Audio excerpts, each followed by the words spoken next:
The Rejection of Economics by Ludwig von Mises.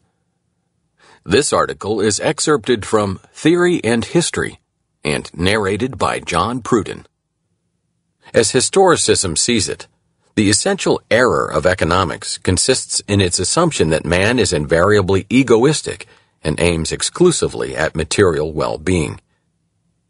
According to Gunnar Myrdal, economics asserts that human actions are solely motivated by economic interests, and considers as economic interests the desire for higher incomes and lower prices, and, in addition, perhaps stability of earnings and employment, reasonable time for leisure and an environment conducive to its satisfactory use, good working conditions, etc.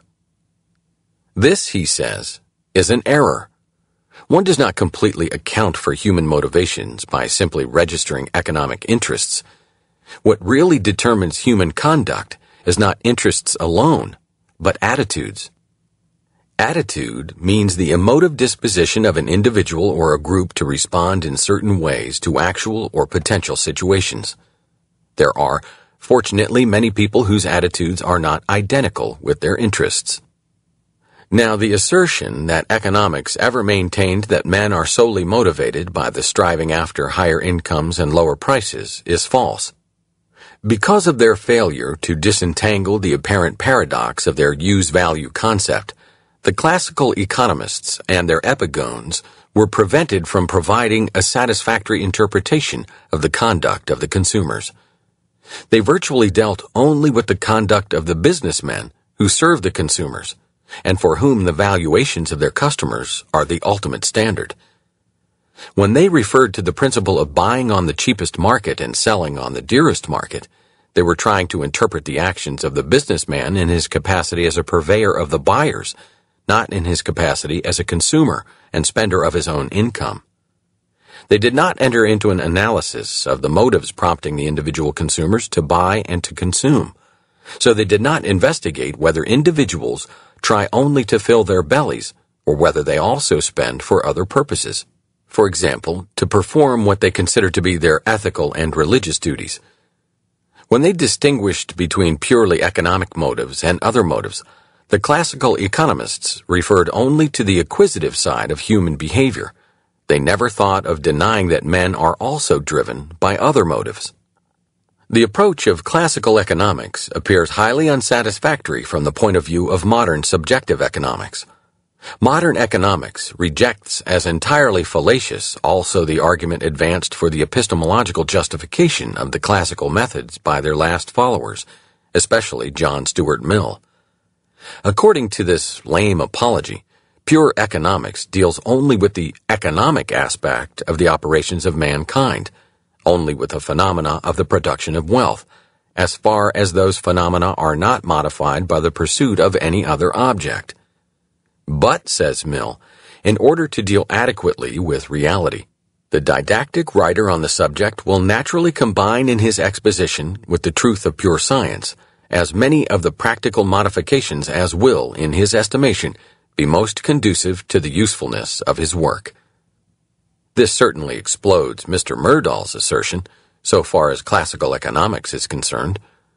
Modern economics traces all human actions back to the value judgments of individuals.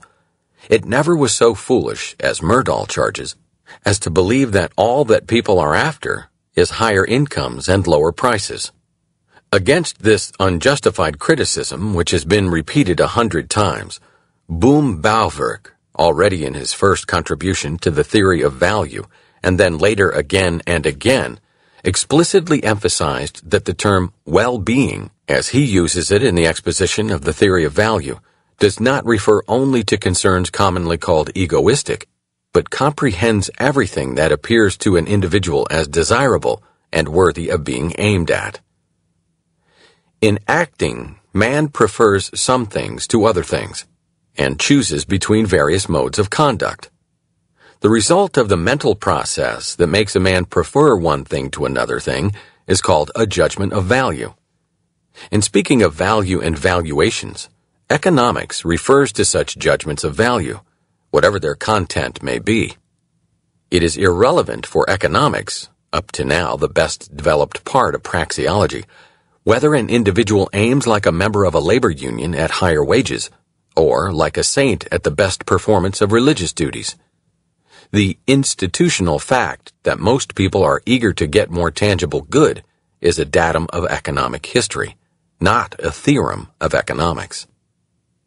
All brands of historicism, the German and the British historical schools of the social sciences, American institutionalism, the adepts of Sismondi, Laplace, and Veblen, and many kindred unorthodox sects, emphatically reject economics. But their writings are full of inferences drawn from general propositions about the effects of various modes of acting. It is, of course, impossible to deal with any institutional or historical problem without referring to such general propositions. Every historical report, no matter whether its theme is the conditions and events of a remote past or those of yesterday, is inevitably based on a definite kind of economic theory. The historicists do not eliminate economic reasoning from their treatises.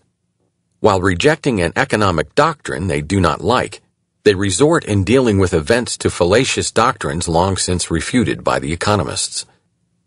The theorems of economics, say the historicists, are void because they are the product of a priori reasoning. Only historical experience can lead to realistic economics. They fail to see that historical experience is always the experience of complex phenomena, of the joint effects brought about by the operation of a multiplicity of elements. Such historical experience does not give the observer facts in the sense in which the natural sciences apply this term to the results obtained in laboratory experiments. People who call their offices, studies, and libraries laboratories for research in economics, statistics, or the social sciences are hopelessly muddle-headed. Historical facts need to be interpreted on the ground of previously available theorems. They do not comment upon themselves. The antagonism between economics and historicism does not concern the historical facts.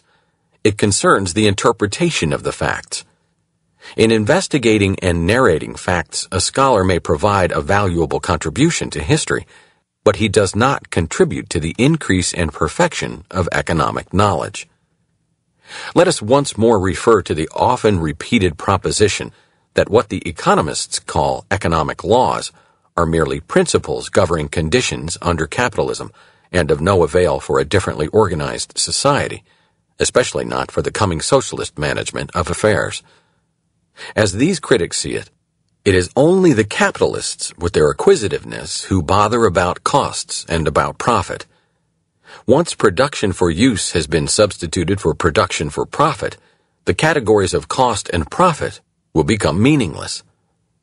The primary error of economics consists in considering these and other categories as eternal principles determining action under any kind of institutional conditions. However, cost is an element in any kind of human action, whatever the particular features of the individual case may be. Cost is the value of those things the actor renounces in order to attain what he wants to attain. It is the value he attaches to the most urgently desired satisfaction among those satisfactions which he cannot have because he preferred another to it. It is the price paid for a thing. If a young man says, "This examination cost me a weekend with friends in the country," he means, if I had not chosen to prepare for my examination, I would have spent this weekend with friends in the country. Things it costs no sacrifice to attain are not economic goods, but free goods, and as such, no objects of any action. Economics does not deal with them. Man does not have to choose between them and other satisfactions. Profit is the difference between the higher value of the good obtained and the lower value of the good sacrificed for its obtainment. If the action, due to bungling, error, and unanticipated change in conditions, or to other circumstances, results in obtaining something to which the actor attaches a lower value than to the price paid, the action generates a loss.